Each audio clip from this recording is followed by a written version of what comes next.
வாங்கங்க mutton தேங்காய் உப்பு கறி எப்படி செய்யலான்னு பார்க்கலாம். அடுப்பில் ஒரு குக்கர் வச்சுக்கலாம். கொஞ்சமாக எண்ணெய் சேர்த்துக்கலாம். ஒரு ஸ்பூன் அளவு சோம்பு சேர்த்துக்கலாம். பட்டை வகை எல்லாம் சேர்த்துக்கலாம். இது எல்லாமே நல்லா பொரிஞ்சு வரட்டுங்க. ஒரு கைப்பிடி அளவு சின்ன வெங்காயம் எடுத்து 2 நறுக்கிட்டு வச்சுருக்கேங்க.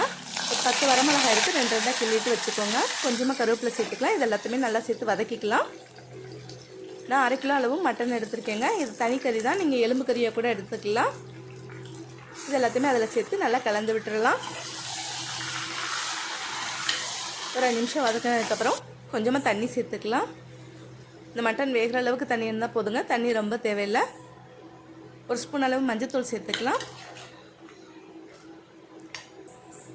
கொஞ்சமாக உப்பு சேர்த்துக்கலாம். குக்கரில் விசில் போட்டு ஒரு 8 விசில் வச்சுக்கலாங்க. நல்லா வெந்து வந்துடும்.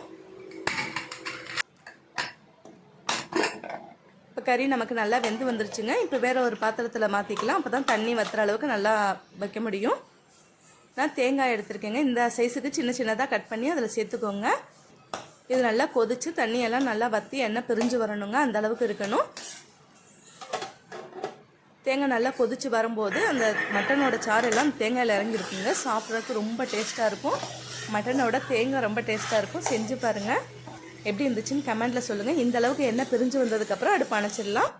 என்னோடய சேனல் உங்களுக்கு பிடிச்சிருந்துச்சுன்னா லைக் பண்ணுங்கள், ஷேர் பண்ணுங்கள், மறக்காமல் சப்ஸ்கிரைப் பண்ணி வச்சுக்கோங்க. தேங்க்யூ.